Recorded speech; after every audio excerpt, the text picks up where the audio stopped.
In this video I'll show you 8 cleaning tricks that everyone should know if they want to waste a lot less time cleaning and really want everything to be a little easier. Let's start with trick number 1. For this you need conventional Vaseline, which you should use on your hob, as this really has enormous advantages. Here's what you need to do. If your hob surface is very dirty, the first step is to clean it, as this should be done before we apply the Vaseline here.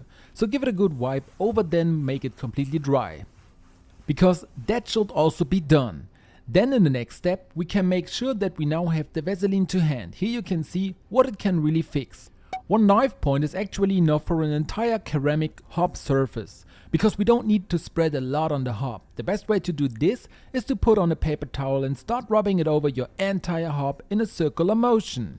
You should end up with a thin layer of Vaseline everywhere. However, you can now see that it still looks very greasy and is a little greasy. And of course we want to fix this by taking a microfiber cloth and starting to wipe over the entire cooker in a circular motion. You will notice that you can rub off the remaining Vaseline that is still on the surface of the hob. In the end, the cooker should be completely grease free. You will no longer see a layer of Vaseline here, but a thin layer of Vaseline will still remain on the hob. This ensures that it shines much more beautifully. You can even get minor scratches out again, and the hob is now much less susceptible to further scratches or general soiling. And even if it sounds really strange, this trick really works. So be sure to try it out for yourself. For the next trick we need an orange peel, because when you prepare an orange, and it doesn't matter whether you eat it just like that or perhaps even squeeze it to drink the orange juice, you should never throw the peel you have left in the bin. Instead you should do the following with it. To do this, take the empty orange peel and cut it into smaller pieces first, as this will make the whole thing work a little better. Now grab a glass where all these orange peels will fit. So just throw them in here. It is important that you can screw the jar shut or seal it somehow. You can also use tangerine, orange or lemon peel for this. It works with all kinds of citrus peel. Now we need one more ingredient, and that is vinegar. Now fill the jar with vinegar. At the end, all the peel should really be under the vinegar. This means that none of the peel should be sticking out at the top. If possible, press it down a little so that it really sinks into the vinegar. Now you need the lid. Close the jar and store it in a dark, cool place. Leave it for 1 to 2 weeks before taking it out again and tipping the whole thing through a sieve, because all we need now is the liquid. The peel can now be disposed of. Now top up the whole thing with water so that you have a mixing ratio of 1:1.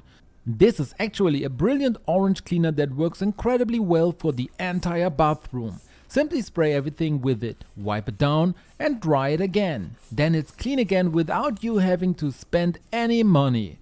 For our third trick, we take candles and rub them through our grout lines. This has huge benefits for our grout and can help us enormously with cleaning.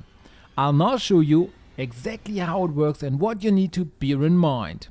The first step is to wipe the grout joints clean. Wipe over the grout once to remove coarse dirt and dry it completely. Now you should rub a candle through the joints. However, it should not be a colored candle, but ideally a white one. And for it to work really well and easily, it should be a stick candle. Now as you can see in my picture, rub the underside of the candle through the entire joint. Wiping over it a few times is enough. In the next step, once you have done this with all your joints, grab your finger and rub it over the joint again to really remove all the candle wax residue that is now hanging around.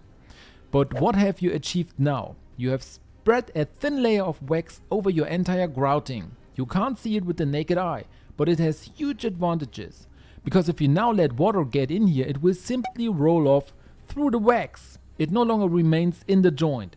This means it gets dirty much more slowly and you don't have to clean it as often. In addition, mold cannot form so easily here.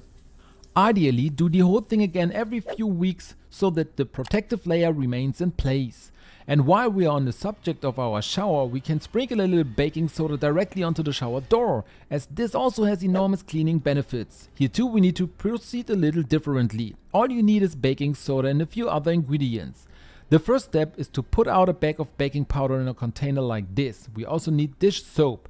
This should only be a small drop, as this is already sufficient. We also need some rinse aid. We take a small dash of this. In the end we need about 2 to 3 tablespoons. Now take the same amount of apple cider vinegar.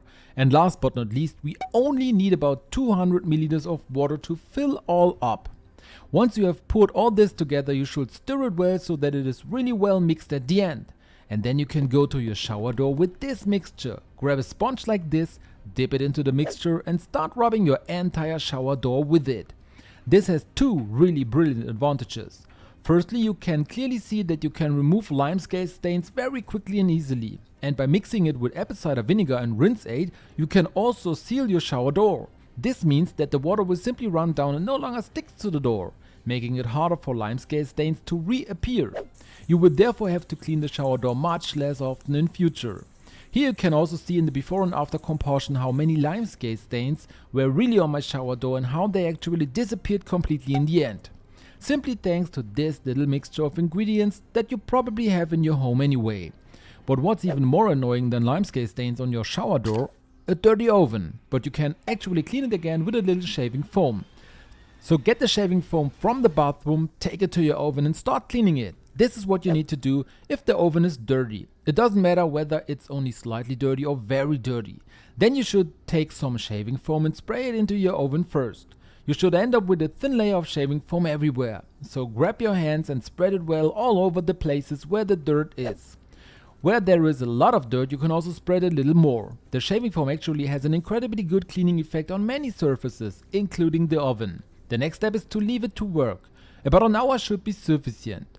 When the hour is up, grab a cloth like this, get it a little wet and start by removing the larger residues of shaving foam from the oven. If you've already done this once, then you can wipe over it again really well, everywhere where you still have dirt. Most of the dirt should now have been removed by the shaving foam. At the end, all you have to do is remove all the shaving foam residue from the oven. Ideally, wipe it again with a damp cloth and it will be clean and shiny again. Here you can also see how even stubborn stains can actually be wiped away very easily and quickly. In the end, the oven is clean again and everyone is happy, and all thanks to a little shaving foam. But as we've just said, that's not all you can do with shaving foam. You can also spray it on your bathroom mirror. It has huge benefits here and not just for cleaning, as you'll see in a moment. What you need to do is spread a thin layer of shaving foam on the mirror. So apply a small amount, now grab a cloth and rub it in well so that there is a thin layer of it all over the mirror. I now do this by only rubbing the shaving foam into the left hand side of the mirror so that you can see the incredible before and after effect straight away. Once it's on, leave it on here for 10 minutes and then take a clean side of your rack and wipe it all over. You can now wipe over it until there is no more shaving foam on the mirror and it really is completely streak free at the end. It may take a while, but it works. Now comes the brilliant advantage, as well as the fact that you've got it clean. The mirror no longer fogs up when you shower. Normally it looks like this after a shower. The mirror is completely steamed up and you can no longer see anything. Here you can now exactly see where I have applied shaving foam to the mirror. This should prevent it from fogging up in the future. You'll have to reapply it every few weeks to keep it working. But that's not all. I have two more really ingenious tricks for you. The first is why you should use washing powder in your toilet. Because it's actually a really ingenious trick that works incredibly well, especially if you have a lot of stubborn stains in your toilet. In this case, you can use conventional washing powder to clean it again. Due to the ingredients it contains, you can clean ceramic surfaces incredibly well with washing powder. However, you should not simply tip a large amount of washing powder into the toilet. As a first step, you should flush once so that the toilet is a little damp all around and the washing powder can adhere much better. 1 or 2 tablespoons are enough. Now spread these in your toilet so that some of the washing powder sticks everywhere.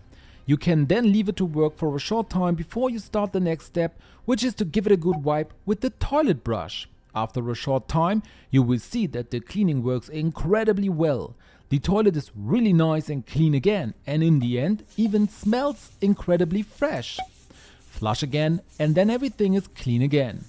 And do you already know the incredibly ingenious trick why you should tip olive oil into your sink? The right procedure is also important here. The first step is to completely clean your sink, especially if it's very dirty, as this is the only way this trick will work. So clean the sink completely and make it really dry. Now grab one of these household cloths and apply a small amount of olive oil to it, as you can see here. A really small spot is enough, and now start wiping out the entire sink. The advantage of this is that it makes the sink really shiny again. You get a really nice shine on the stainless steel because you have polished it up a bit. What's more, water no longer sticks to the sink and simply runs off, meaning that limescale stains don't reappear so quickly. Do you know these 8 places that almost nobody cleans but everyone should? Click on the video you see on the screen now and watch it straight away.